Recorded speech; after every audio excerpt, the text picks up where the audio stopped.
Hey guys, RPM here. Hope you're doing well. Having a really great day. I am in my new studio area. You guys may have seen some of my vlog updates, but I have a major issue. Well, maybe it's not major, but for me it is, as I have an issue with power and also networking. So I'm gonna explain in this video, and hopefully I can get some opinions from all you electricians out there, or maybe some network gurus out there. I have a few different things I wanna talk about that the setup I want to have in my studio here is hindered by the amount of, I guess, cables I have and also the future power that I wanna run in this room potentially. So I will give you guys all the information here, basically everything that I want to do in this room. All right, I already have a gaming PC here, basically one of my my editing PCs with a RTX 3070 Ti. So I'm suspecting that this is probably going to use up to, let's just say, 500 watts or something. Maybe I'll do some light gaming on it, but I will have another dedicated PC for gaming and streaming on this side. Okay, so my IKEA desk here, which I think some of you guys remember in my other studio, I brought this here along with the Triplite 6U little server rack here, which I will talk about the networking woes that I have in a bit here. First, I want to talk about the power. So I want to have another PC here, and that's going to be utilizing an EVGA 3090 Ti. So combined, if I have two PCs here, that could be upwards to about 1,000 watts. And then eventually, well, not eventually, I think pretty soon now, I need to run some mining rigs in here because it is really cold. So as of recording right now, it is about 52 Fahrenheit in here, and it is cold outside. It's snowing outside, you guys can probably see. And for my non-American friends, it's 11 degrees Celsius in here. So it's like -2, -3 outside right now. And I need to get this 3060 Ti mining rig up. You guys may remember this one. This is my $11,000 mining rig that I built back in May of 2021. Theoretical, of course, and we're still doing that, theoretical test of trying to break even on $11,000.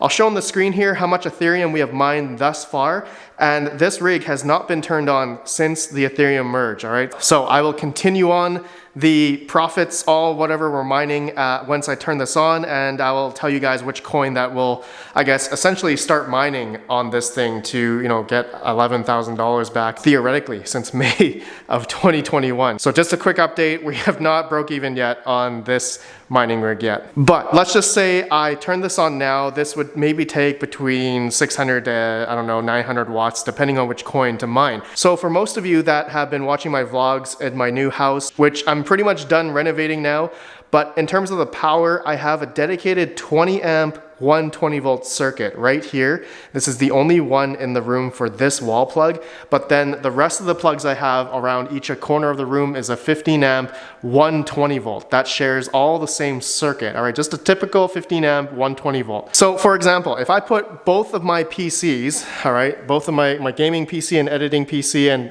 eventually all of my networking, and then maybe just one mining rig, I do want to have at least more than one, is that this 20 amp 120 volt circuit is probably not going to be enough to handle all that I want in this room. So just some quick, numbers here about electrical plugs. I'm not an electrician or anything. Please take my info here with a grain of salt, but a typical 15 amp 120 volt circuit will do about 1800 watts max.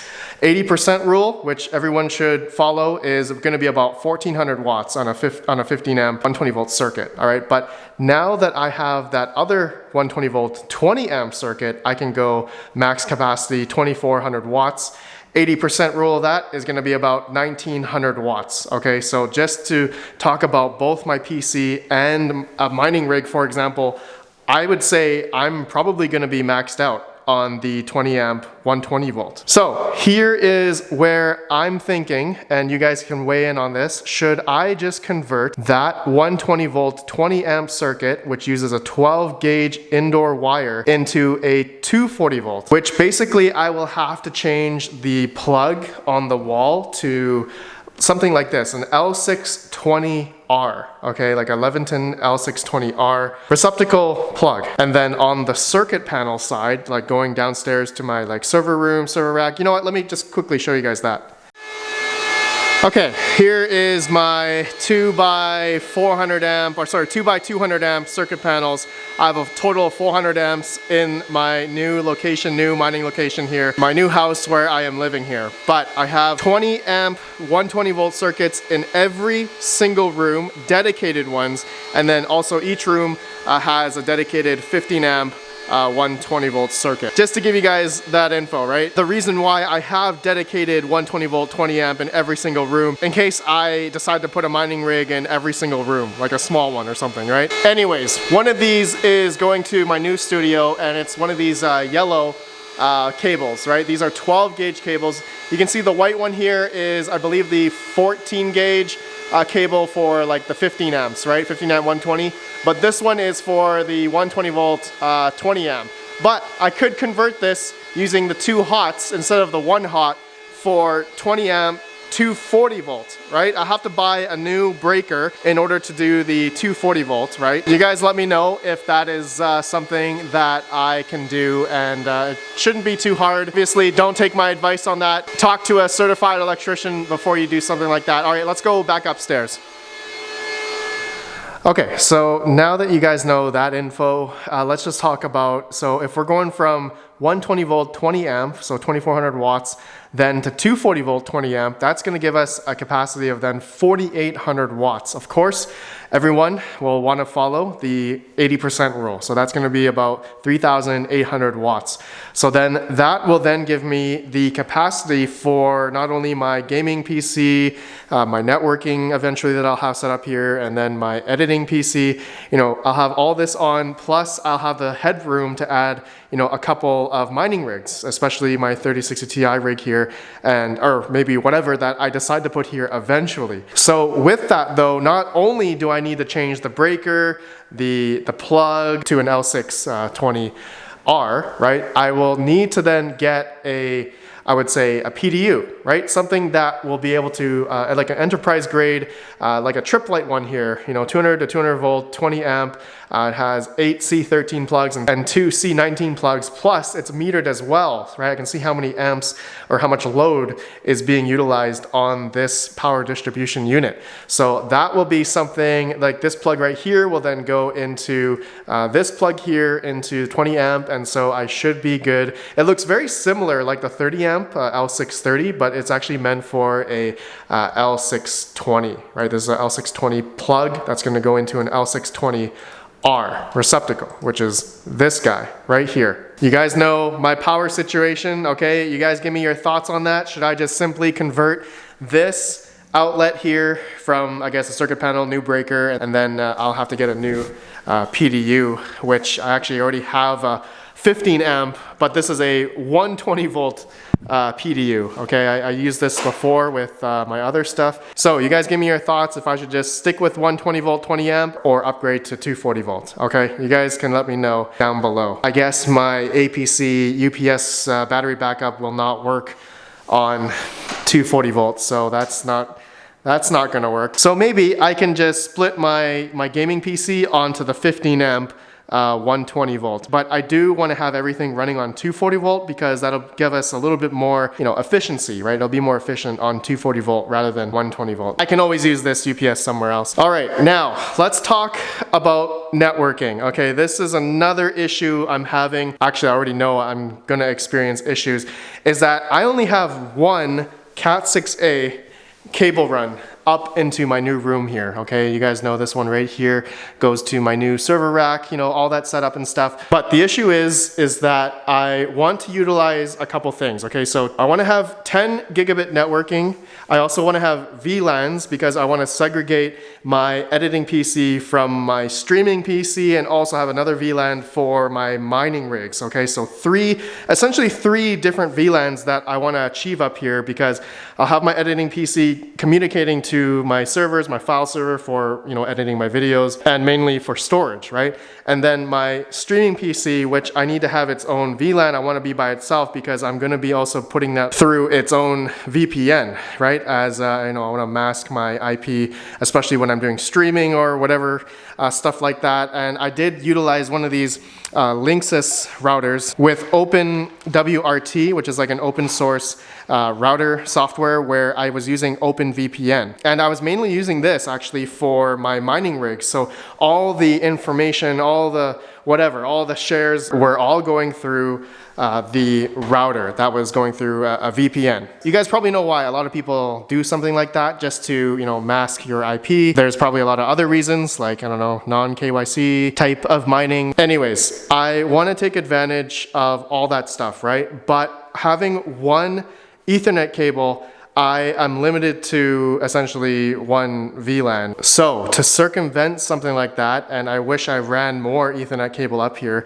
is that I will have to get a smart switch, a 10 gigabit smart switch. I do have my pfSense router here, but this is actually only 1 gigabit in terms of routing. I can do OpenVPN or other VPN services on here as well. So I'm probably not even gonna utilize this Linksys router anymore. I probably don't even need this. But a lot of you know that I am utilizing a Ubiquiti Dream Machine Pro, and that is able to route for 10 gigabit. And I do have a 10 gigabit switch down at my server rack, which pretty much goes into there, which I can do multiple VLANs on that side, but I will need to get a 10 gigabit switch for this, right? For this setup, essentially. And have one for my editing, gaming, and I don't need 10 gigabit for my mining rigs, but you guys know what I mean there. So I was looking at this Netgear XS508M Ethernet 8 port 10 gigabit switch. This one basically has one uplink, which is for 10 gig or 1 gig SFP, and then 7 10 gigabit Ethernet ports, right, for the downlink, right? So this switch though costs $778 Canadian, which I think is about 500 USD. So that's something I really do not want to spend right now. Another option I was looking at was this Moker Link 8 port 10 gigabit SFP plus switch. So these are all SFP ports, okay, as you guys can see here, and there's 8 of them, but it is an unmanaged switch. This Netgear one is a managed one, so I can set VLANs and stuff here, no problem, but the price is quite a bit more, right? This is $259, plus then I could utilize these SFP to RJ45 modules, 10 gigabit modules, right? So I can then utilize the Ethernet port on 10 gigabit to SFP if I decide to go with the Moker Link one. So a little bit cheaper, but I would say a little bit more jank because this is unmanaged. So this would not work for the means that I want. You guys can let me know. Then the last switch I was looking at was this Ubiquiti Switch Flex XG. This is a 5 port, but there's only 4 ports that are 10 gigabit, and then there's one 1 gigabit PoE plug here. So I have seen people, I've been reading online that people can utilize one of the 10 gigabit ports for an uplink to 10 gigabit. So that is something that I was thinking I could use, and you guys know I am using Ubiquiti Dream Pro. So this would be, I guess, easier in a way which I can set the VLANs and stuff and segregate my editing PC, gaming PC, and mining rigs on the other 3 ports here. But it's only 4 port, but 3 port realistically, because one's for the uplink for the wall, which I'll be using, right? But the price of this thing is $385. Is this worth 385 Canadian? So I'd be about, I think, $300 USD. Or should I go with the Netgear 8 port, which I feel like I want to go with this one a lot more because I'll have a little bit more ports in which I can then maybe put like another server in here, something quiet, of course, like a little NAS or something that can utilize 10 gigabit as well. So, you know, if I went with the Ubiquiti, the Switch Flex XG, I would be limited by how many ports this has versus the Netgear one. So you guys can let me know your thoughts. I think I have seen these on eBay. So there we go. That's all I wanted to talk about here, guys, in my new studio setup here, which again, I'll have 2 computers, and yeah, my networking is an issue, and also my power is an issue. It's not an issue really, but I know that I'm gonna be, I want to have more capacity in here eventually. So you guys let me know if upgrading to 240 volt is a good idea for this plug here, okay, and then upgrading that to an L620R, and then getting a 240 volt PDU, which again, like I said, I can run my computers and everything on 240 volt if I had it all going up into a PDU in there, rack mounted, of course, with that triplet PDU that I was talking about with you guys earlier. Okay, so this would be pretty cool to have. Okay, guys, that's it. That's all I wanted to talk about in my new studio area here. You guys let me know what you think of this whole place. I think it's pretty cool. I'm really excited to get this all set up. I'm also thinking about where am I going to place the sticker wall, and it's probably going to be maybe probably somewhere here. I think that'd be pretty cool, a sticker wall in this place. So yeah, you guys let me know your thoughts. Thanks for watching. I'll see you on the next one. Have a good one. Peace out. Does anybody want this Linksys router? I'm probably not going to be using this, yeah.